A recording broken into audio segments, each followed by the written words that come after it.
business.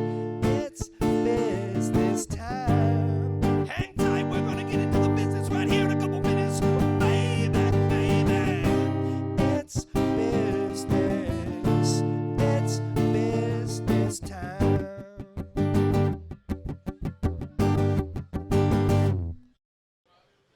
All right, we are here with week 29 of It's Business Time, joined by Salaika Adams from The Pop Factor. Hey! This has been a long time coming. Yes. I have seen your work all over town, Aww. and I appreciate you so much for joining us.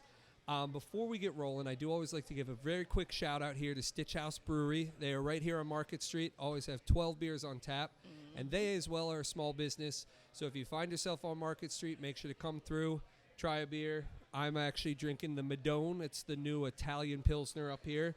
And with that, we are rolling. Thanks again to Stitch House, and thank you again to Salaika for joining us. Of course. Thank you for having me, Aaron. Yeah, absolutely. I always shake everyone's hand when you join, so there you go. I want to keep it consistent, you know. But so this is very cool because we linked up through a previous guest, Sara Crawford. Yes, my bestie. Your bestie. My Awesome. bestie. There she is right here, chilling in the crowd. Make sure to check out either one of our Instas, the Pop Yes, Factor the or Pop Canopy Factor. Crow, to see some behind the scenes on this episode. I love it when the crew comes through for sure. And please do not judge my vocals. Thank you. Yeah, well, we'll record something together and then we'll go from there. But anyway, so for those who don't know and are in this area, you actually have probably seen Salaika's work at some point. Yes. The big balloon displays, they really do create a pop factor on Yes. any event. I've seen them at Marketplace Gallery, and my favorite was Sarah's birthday, actually, up there at the waterfall. The waterfall. The waterfall, Yes. yeah, on Route 13. Yes. That's actually like a quarter mile from my house Oh, wow. there as well. So I got to see the event and then just kind of walk home afterwards. But yeah, so I definitely want to get into what you're doing now and how incredible some of those installations are. But I like to just, you know, for the viewers at home, I like to have a little bit of a story element. Can you walk us back to the beginning? What were you doing before you had this idea? Professionally, what were you doing? And then what kind of was that transition where you said, you know what, it's time. It's time to launch this idea? Because, I mean, it's such a unique business. It's such a unique idea. I love what you do with it. I cannot wait to kind of learn a little bit about those early days. Well, it's funny. The Pop Factor started as a labor of love Okay. during the pandemic. Okay, wow. I started, I had been at the Women's Business Center at True Access Capital for about a year, Okay. where we help entrepreneurs start their businesses. And then COVID hit, so I was working from home. It was my mom's 55th birthday, Oh, nice. and we had plans to go to Vegas, but our plans literally got shut Right. down. Yeah, right. Literally. Along with the yeah. So I ended up turning my living room into a party space. And I wanted it to have a feel, you know, of like she's somewhere else. Right. I So love this. I had to figure it out. I went on YouTube, watched a couple of videos, and I did it. And then shortly after, I showed a friend a picture of what I did for my mom's birthday, and she was like, I'm going to hire you to do some balloons for me. And I was Yeah. like, really? Like, because it was a happy accident. It wasn't, So you is know, this someone who meant to- attended that No, event, she or just, she saw she it just on literally saw photos? pictures. Okay, I gotcha. And then Sarah's birthday came up, and I did the balloons for Sarah's birthday. Okay. And then after that, it was all she wrote. My friends Yeah. started hiring me, and then I started posting, and it just like grew. And I started working with Tiffany Chalk of Tiffany Chalk Events, and then from there it just went crazy. Wow. I mean, Yeah. it's obvious to see why it went crazy once you start. I mean, it's so unique. Yes. I feel like there's a couple different paths that entrepreneurs take. Some, look for a niche and they build something for that niche, a niche. Everyone pronounces that differently. And tomato. Yeah, yeah. And in your case, it's so organic. You just did something that was fun, and the people around you said, I want that at my event too. Yep. And events are very personal too. Yes. That's something that's like a lot of people who aren't in the event space don't think about as much, right? Like, you know, pouring concrete is not that personal, right? But like having your 55th birthday Right. is personal. So I want to get to some of the trials and tribulations of working in the event space in a moment. Okay. But in the beginning there, you did something cool. Someone saw it through Instagram, Facebook. In person. In we person. were together, and I showed her some. Oh, what I and you did showed for her some my mom. pictures. She said, "Oh, I'd love for you to do that." Yes. And then you priced it out then and there. Like you're like, well, I guess I could. You don't have to talk about. I had no clue. Yeah. I was gonna say you don't have to talk about the actual numbers, but that's. I had no clue. I had no clue at that time. But yeah. That's a really difficult moment for a lot of startup entrepreneurs Yes. is pricing themselves, Pricing, right? 'Cause yes. if you're too low, you can't afford to keep doing it. If Right. you're too high, nobody hires you. Yeah. And so that a lot of the impetus behind this series is for people who have ideas out there who want to start businesses and are kind of waiting and they don't know what to do, and hopefully they can learn from people who are already doing it. And so in those early days of pricing, obviously you're giving some friend prices, right? You're trying to get your name out there. Right. Were you pricing on time, on materials? Like what was kind of going through your head in those early days? I didn't know what I was doing. Like I was like, I would price out my products, and then I would come up with a price, and I would literally text Sara and be like, "Is this too much for this?" And she'd be like, "It's not enough." Yeah. So in the beginning, it was real rocky. Yeah. Really rocky. Right. Right. I'm actually kind of just getting out of that space of being afraid to price at a certain level. Yeah, it's something that it's art. I mean, it's literally art. Like, how do you price out painting a picture for somebody, right? Like, right. And this is a good moment too to mention, having friends in your corner who have been through it. Sara Crawford, incredible entrepreneur. Yes. And so one thing I always try and mention in this series is like, when you're starting a business, friends and family are invaluable. These Absolutely. are resources that are literally a phone call away. Yes. So she helped you walk through some of those early days and kind of pricing things out. Yes. And then from there, so we're talking like around 2020 roughly. Yes. From there, where would you say most of your early customers came from? Largely referrals or? Largely referrals. Yeah. And once I started posting, people in my circle didn't know I did it, and they started seeing it, and then it just spread like wildfire. Yeah. And I think my turning point was my first show at the MKT Gallery. Okay. Because that's when I had a large turnout for that, and people realized I was here. MKT Gallery. Yes. Thank you for the correction on that. I have a tendency. MKT Place Gallery. Yeah, MKT Place. Thank you. So, and then doing Blondie Mansion and working with Tiffany Chalk, who's an amazing event coordinator and designer. It really started spreading, and they would see my work, and then it just started. Who does your balloons? The Pop Factor. And word of mouth is really one thing I've learned about living in Delaware. Word of mouth is strong, just as strong as social media when you're starting out. Yeah.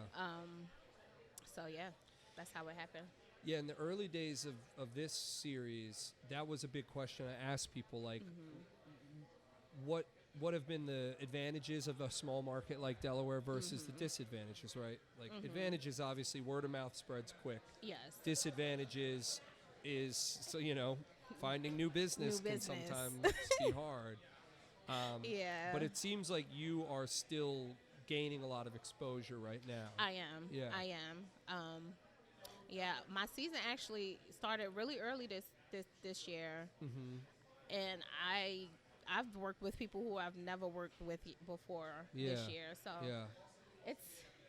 It's going. Yeah. It's exciting. And I'll tell you, yes. It's very exciting.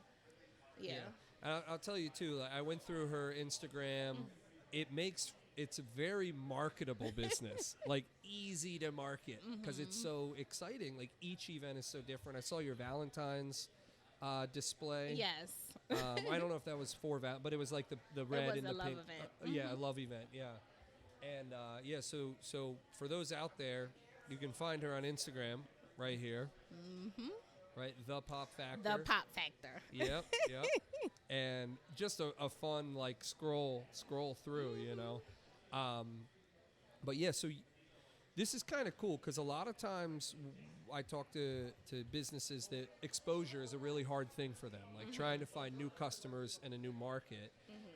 For you, exposure is kind of baked in to it because there's an exciting element to the actual product itself. Yes.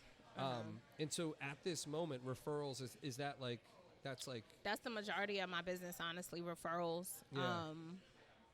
And because I feel like the Delaware is everyone knows everyone, or you're one person away from knowing everybody. Totally. It just spreads, and people ask, "Well, who did your balloons?" And if it was me, then Right. I'm their balloon person too. Yeah, so. yeah. I'm all about collaboration, not competition. But I Yes. do love the idea of like, you know, when the imitators show up, like that little. We'll have you on later to talk about that. Oh yes. But so here's a question. It's okay if you don't have a great answer for this because because you're getting a lot of business from referrals, and it seems like things are working really well right now. But because of the nature of the event space, have you had something happen that you were like, oh my gosh, like I'm on the wrong path here? And then kind of what did you do to get back on track? Last year was pretty tough for me. As far as business, I would either spend a lot of time doing balloons and not see the money because I wasn't pricing correctly, or difficult clients sometimes, and then also just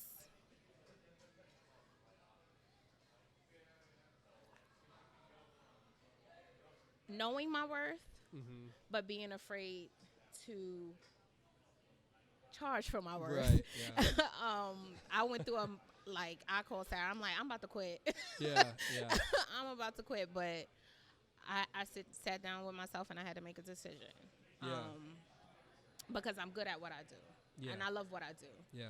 But when it starts to feel like a job, sometimes you have to sit down for a second. So I took all of December off. I didn't do anything with December, and I sat with myself, and I was like, if I'm going to do it, if I'm going to keep doing it, I have to do it right. So I'm getting myself together. Yeah. No, yeah, for sure. Like, seriously, I did have that moment. I really did. And it was tough because I love doing it. It's an outlet for me. Right. And I love the creativity of it, especially working with certain clients. They give you creative freedom, and I love that. But it gets hard when people don't understand your pricing, doesn't understand what goes into the process of making these things happen. But so pricing is something that I consider myself an expert in until I'm not an expert at all, and I have no clue what I'm doing, right? And the reason I say that is because there's this concept called value pricing, right? You see it a lot in like handbags and shoes and things like that. Right. Where just because it's expensive, people assume that it's of a high quality. Right. But in the art space, I mean, we see that a lot in art, right? It's like someone splatters paint on a canvas and sells it for $4 million. Right. That seems ridiculous until someone pays that, for it. Right. And then the market set the value in that regard. But what you're doing, it's so unique. Like nobody else is really doing anything like that. Or at least if they are, it didn't jump out at me the way that your installations do. But I've always loved the event space for that reason. Is it's like people are already spending a budget, right? They're already spending 20,000 or 30,000 on an event. Right. But they want their 30,000 to be more unique and memorable than someone else's 30,000, right? Right. You see some of these budgets for weddings. I've been to weddings, farm-style weddings, where the budget was maybe 10 to 20,000, and that was way more memorable than another wedding, that, like at Hotel DuPont or something like that, where the budget was wedding. Right. Right, and so it's so hard when you're blending creativity with a unique moment to say what is the real value on that. Right.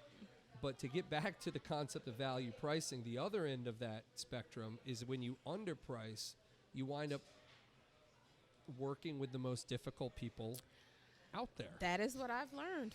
Last year taught me that. Yeah. Usually, if they don't want to pay your price, they are not your customer. Right. That is not your client, Yeah. and you have to be okay with that not being your client. Yeah, yeah. I spent a lot of time going back and forth for nothing. Yeah. In a sense, in my mind, because they don't realize you're spending time away from home. I have a daughter. Yeah. I'm using my weekends to do this, Right. and on top of that, with the way the economy is set up, a lot of people just think balloons, you could go to Party City or to few dollars. Dollar Tree Yeah, right. to get balloons, but I buy quality balloons. Right, It's right. a latex shortage from COVID still. Right, wow. So I'm paying premium prices for premium product to Yeah. make sure these events are memorable and high quality and have a look of luxe. And you're giving me a hard time, Yeah. so. In just the short time I've known you, right, very short time, just today, I can tell your heart's really in it. I can tell Yeah. you care a lot about the installs. Yes. So I have to ask a funny question. Have you ever had like a bunch of balloons pop? Yes. Oh my gosh. My first outdoor install was the worst experience of my life. Yeah. It was the first time I did balloons outside. I was just starting up. That day, Did you factor the pop? Sorry, I couldn't help myself. I'm so sorry. I did not Sorry, factor the pop, and my client was not happy. Okay. Yeah. Wow. And it was 90-degree weather plus wow. hot wind plus rain, and it Oh. was a graduation party. Oh my goodness. And they wanted an outdoor arch, and it just would not work. I had the arch fall over on me. All the balloons pop. It was the worst experience. I had that happen to me twice. Outdoor. So is part of your price, like, do you consider like a different latex when you're outside versus inside? Does that Yes. play in at all? Okay. Yes. So I don't know this world at all. So. No, absolutely. It's a great question. This gives me an opportunity to Yeah. educate. So you're gonna pay more. You have to buy higher quality Right. balloons if it's Gotcha. gonna be outdoors, because you Yeah. have to think about a lot of balloons now are biodegradable. So you have to think about that. You have to think about the fact that you have to buy protectant spray to keep them from breaking down Right. earlier. Right. You have to think about the heat factor. Yeah. Sometimes you have to double stuff them just Yeah. in case, So it's a lot that goes into outdoor versus indoor. You can get away with certain things Right. in indoors, but outdoors you really have to spend the money. I get that. I You get really that. have to I can spend the tell your money. expertise is growing too. Like Yes. as you were describing the heat factor, I'm picturing like, what if you set up an install right under where the AC blows? Now all your balloons start to. There's so many factors. Yeah, right. And so, to some extent, and I'll say this to anybody who hires Salaika in the future, like, you're not just paying for balloons, you're paying for the experience of someone who's done this and knows how to execute it. Yeah. That is so. It's such a fascinating business, and I you. like, you're still in the early stages. Is this just you right now? Yes, it's doing- just me. I do get assistance when I do bigger jobs, like when I do dinner and blanc. My friends and family hop in and assist me. Gotcha. I try to do a lot of pre-prep, and if it's a big job, I usually rent a U-Haul. Yeah. U-Haul loves me right now. Nice. U-Haul loves me right now. So, but I do get assistance whenever I really need it. But right now it's just me. Yeah. I'm hoping to one day have a staff. Yeah. One day. Hey, slow and steady. I mean, Yeah. in the event space, there's a lot of 1099s going on. I'll just say that much. A lot of 1099s. Absolutely. Absolutely. So this is awesome. I'm so excited. You're definitely near the top of the list for people to have you. back, because I'm so curious to see where this is going I'm as excited. well. I'm excited. But I want to make sure before you go, I want to make sure to give a real quick commercial and how people can find you. What's the best way to contact? Is that Instagram? Yes. Or I have Facebook, 3 website? ways. Okay. Instagram, The Okay. Pop Factor. Facebook, Let's The Pop give Factor. a little space in between so Oh, I can sorry. put it up and pull it down. So Instagram, The Pop Factor. Yes. Oh, okay, now. Facebook, All right. The Pop Factor. And then thepopfactor.com. Okay, you got the website and everything. Yes, too. I Awesome, do. Awesome. Yeah, okay. So 3 good ways to find you. 3 good ways to find me. And I mean, literally, like, if you want your event to be as memorable as the events that I've attended with your installs, like, Yes. that's so cool.